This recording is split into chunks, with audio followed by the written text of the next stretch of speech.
अस्सलामुअलैकुम, नमस्ते, सत श्री अकाल। कैसे हैं आप लोग? उम्मीद करती हूँ ठीक होंगे, खुश होंगे। मैं हूँ आतिका अली और मेरे साथ हैं तारिक नियाज़ी। अस्सलामुअलैकुम, नमस्ते, सत श्री अकाल। उम्मीद करता हूँ ठीक होंगे, खुश होंगे। दोस्तों जहाँ रहें खुश रहें, माँ बाप का ख्याल करें क्योंकि माँ बाप हैं तो सभी कुछ है। आज की हमारी वीडियो है सीपैक से रिलेटेड। स्टार्ट करते हैं अपनी वीडियो को। Let's start. ओके गाइस, तो वीडियो का टाइटल है China home coming from 6 Asian countries, big setback for CPEC. दोस्तों, पूरी दुनिया से चीन के लिए इन दिनों बुरी पर बुरी खबरें आ रही हैं। हमारे पड़ोसी चीन का एक स्वर्ण युग चला करता था। पूरी दुनिया में चीन की तुत्ती बोलती थी, लेकिन दुनिया के देश आज चीन को मुंह लगाकर राजी नहीं है और आज धक्के मारकर निकाल रहे हैं चीनियों को। नेपाल के अंदर केपी शर्मा ओली चीन की माला जपते थे, उनका पत्ता कट गया। श्रीलंका के हालात बुरे हो गए, देश डिफॉल्टर हो गया। दुनिया के छोटे से छोटे देशों को पता लग गया कि चीनियों को एंट्री देंगे तो ये हाल होगा। श्रीलंका में भी चीन का पत्ता कट गया। मालदीव जैसे देश के अंदर इंडिया आउट की कैंपेन चीन ने चलाई, वहां पर भी ये कैंपेन फेल हो गई और मालदीव की सरकार ने ये बैन लगा दिया और चीन का पत्ता वहां पर ही कट गया। और उसके बाद बांग्लादेश ने भी रही सही कसर पूरी कर दी और भारत को एक जो पोर्ट है, पोर्ट देकर नॉर्थ ईस्ट के इलाकों में भारत को और भी मजबूत कर दिया और चीन के बॉर्डर पर अब भारत की पकड़ और भी मजबूत होगी। इसके अलावा भारत ने आज एक और बड़ा एक्शन ले लिया है चीन की कंपनियों पर और 5500 करोड़ रुपए का एक जूत फेरा है चीन की कंपनी पर। ये सारी बातें हमारी दूसरी वीडियो में एक डिटेल तौर पर दी गई हैं, लिंक डिस्क्रिप्शन के अंदर है, चाहे तो आप देख सकते हो।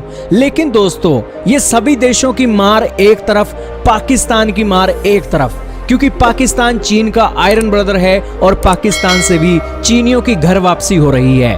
दोस्तों, ये तस्वीरें आप देखिए पाकिस्तान के एयरपोर्टों की है, जहां पर एक एक चीनी व्यक्ति पीपीई किट पहनकर आज पाकिस्तान को छोड़ने में मजबूर है और हर पहली फ्लाइट जो चीन को जा रही है उसमें ये चीनी लोग जा रहे हैं। इसमें कोई चीनी इंजीनियर होगा, कोई लेक्चरर होगा, कोई सीपैक प्रोजेक्ट में काम करने वाला वर्कर होगा। आज ये देश छोड़कर जा रहे हैं क्योंकि चीनियों का अब पाकिस्तान के अंदर रहना सेफ नहीं है। हालांकि पाकिस्तान की तरफ से यह दावा किया गया है, कुछ एक अनवेरिफाइड जो लोग हैं पाकिस्तान के, वो ये कह रहे हैं कि अब तक 2000 चीनी लोगों ने एक पाकिस्तान को छोड़ दिया है और सीपैक प्रोजेक्ट अध विचकार में लटक गया है। जैसे आदमी को उल्टा लटका देते हैं वो हाल होती है जो बंदे की, वही हाल हो गया है सीपैक प्रोजेक्ट का और सीपैक प्रोजेक्ट का दम घुटने वाला है आने वाले दिनों के अंदर।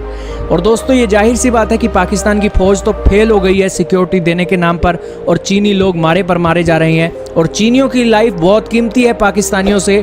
पाकिस्तान की एक मदद करते करते अगर चीनी अपनी जान देने लगे तो ये किसी भी तौर पर एक फायदे का सौदा नहीं है। चीनियों को समझ आ गया है और चीनियों ने देश छोड़ना शुरू कर दिया है। खैर, बिजनेस स्टैंडर्ड ने भी इसकी पुष्टि की और ये जो पाकिस्तान के जो लोग हैं जो वीडियो सर्कुलेट कर रहे हैं उसके बेस पर उन्होंने खबर चलाई है। लेकिन पाकिस्तान का जो ऑफिशियल मीडिया है उसकी तरफ से कंफर्मेशन आना बाकी है। लेकिन चीनियों की जो घर वापसी खासकर आयरन ब्रदर से हो रही है और चीन के जो एक दबदबा था एशिया कॉन्टिनेंट के अंदर उसको एक बहुत बड़ा झटका लगा है इस इंसिडेंट से। खैर, चीनियों की तो रिस्पेक्ट पूरी दुनिया के अंदर खत्म हो गई है। पूरी दुनिया ने देख लिया है कि चीन का साथ देना मतलब देश को बर्बादी की तरफ लेकर जाना और कितने एग्जाम्पल दुनिया अब देखेगी। लेकिन चीनियों का भविष्य अब सिर्फ चीन के अंदर ही है और चीनियों को वहीं पर खुश रहना चाहिए। आज की इस वीडियो में सिर्फ इतना ही। चीनियों की घर वापसी पर आप क्या कहना चाहेंगे कमेंट में बताइएगा। जी जनाब। अच्छा, पोर्ट के हवाले से हमें कुछ प्रीवियस वीडियो में भी पता चल गया था कि शेख हसीना ने खुद ऑफर किया है इंडिया को, भारत को कि हमारा पोर्ट आप इस्तेमाल कर सकते हैं, जो भी रेवेन्यू होगा वो तो आएगा बेशक उनके पास, लेकिन मेरे नज़दीक एक बहुत बड़ी ऑफ़र है ये किसी दूसरे मुल्क को अपनी बंदरगाह देना। अच्छा, मुझे एक तो ये बात हो गई कि उस तरफ से भी चीन का पत्ता काटा गया। दूसरी चीज़ मुझे ये पता चली इस वीडियो में कि ना सिर्फ पाकिस्तान, ना सिर्फ श्रीलंका, दूसरे कंट्रीज से भी निकाला, आसपास इंडिया के आसपास जितने भी, हाँ, इंडिया के आसपास जितने भी देश हैं उन सब पर चाइना अपना कंट्रोल करना चाह रहा है। ये तूती बोलती है, इसका मतलब आपको पता है कि हर जगह आपकी धाक बैठी है। इस एक वक्त था कि चाइना की इतनी एक्सपोर्ट थी, इतनी एक्सपोर्ट है बल्कि। अच्छा, चाइना की एक्सपोर्ट की क्या खास वजह है? चीपेस्ट। क्यों चीपेस्ट? लोकल। मैंने सुना है कि इतनी ज़्यादा बल्क में चीज़ बनाता है, पूरी दुनिया के लिए बनाता है। और मिसाल मटेरियल जो यूज़ करते हैं ना वो बहुत चीपेस्ट भी यूज़ करते हैं और बहुत लोकल यूज़ करते हैं। मिसाल के तौर पे मैं अपने कंट्री में एक चीज़ बनाता हूँ, दो मशीनें लगाता हूँ किसी चीज़ की, तो वो 2 मशीनें अपने कंट्री के कुछ इलाके के लिए कर सकता हूँ, कर सकती हैं बिल्कुल, तो मुझे महंगी पड़ेगी।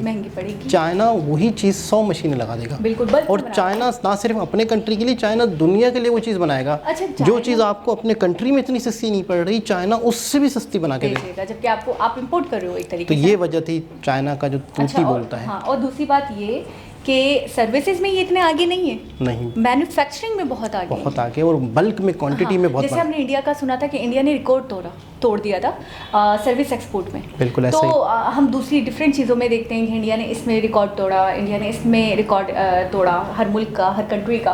तो मैंने सिर्फ चाइना को जो देखा वो मैन्युफैक्चरिंग में बहुत आगे, इस फील्ड में ये बहुत आगे, बाकी दूसरे वेज में या दूसरी फील्ड्स में ये इतना आगे नहीं है। बिल्कुल। अच्छा, इस वक्त चाइनीज़ जो है वो पाकिस्तान छोड़ रहे हैं अपनी मौत के डर की वजह से।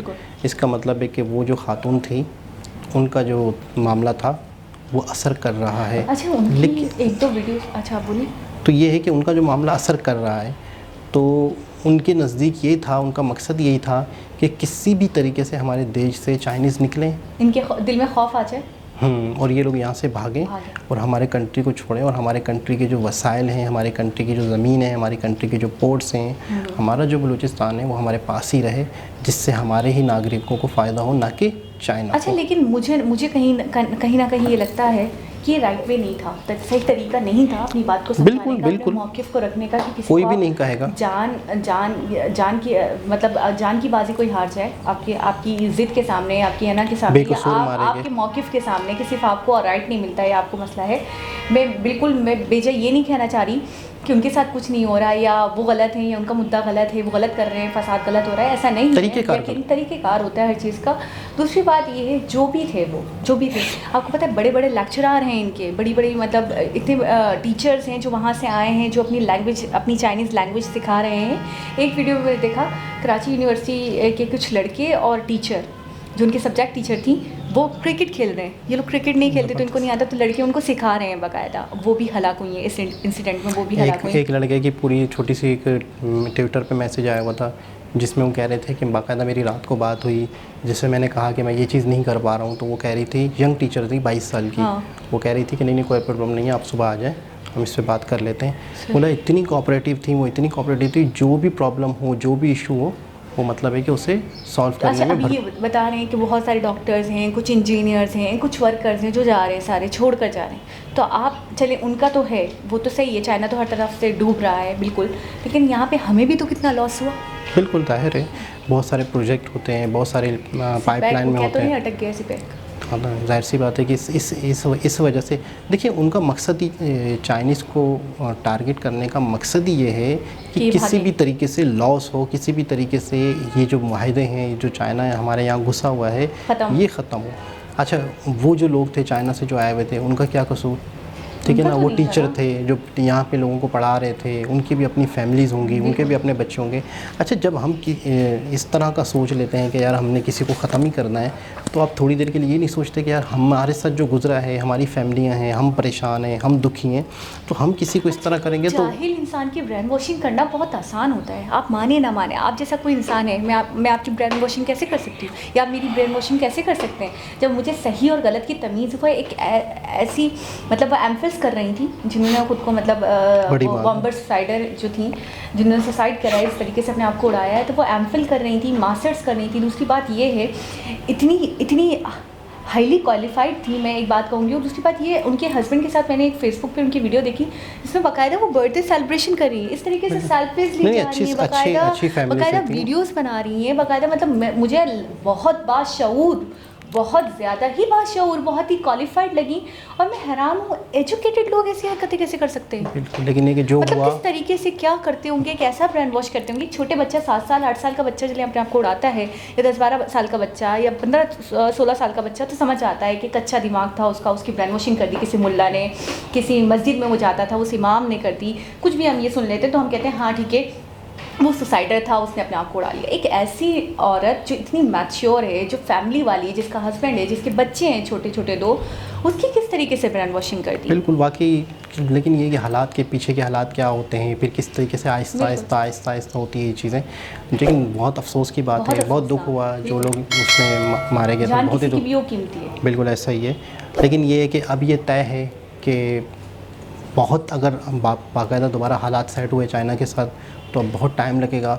और मेरे ख्याल में हमारी जो गवर्नमेंट इस वक्त है या आने वाली गवर्नमेंट जो आएगी, 1-2 साल तक तो चाइना के साथ हमारे हालात सेट नहीं होंगे। क्योंकि जब हमारा मुल्क अपने पैरों पे खड़ा होगा, जब यहाँ पे एक प्रॉपर गवर्नमेंट बन जाएगी, अभी तक तो मैं इसको कहूँगा कि लूली लंगड़ी गवर्नमेंट कहूँगा, जिसका कोई भी सर पैर नहीं है, एक आखिरी धाने पे खड़ी हुई है, किसी वक्त भी इधर लुढ़क गई या उधर लुढ़क गई। 2-4 महीने MP इधर हो गए तो गई गवर्नमेंट, 2-4 उधर हो गए तो गई गवर्नमेंट।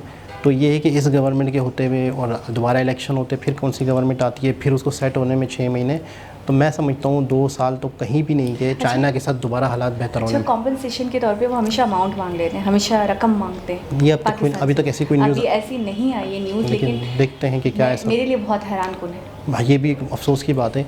लेकिन ये कि वो उनके घर वालों को जिस फैमिली से नुकसान हुआ है तो उनका भरपाई करने के लिए, ताकि वो तो सर्वाइव कर पाएँ, उनके बच्चे तो सर्वाइव कर पाएँ, शायद इसलिए करते होंगे शायद।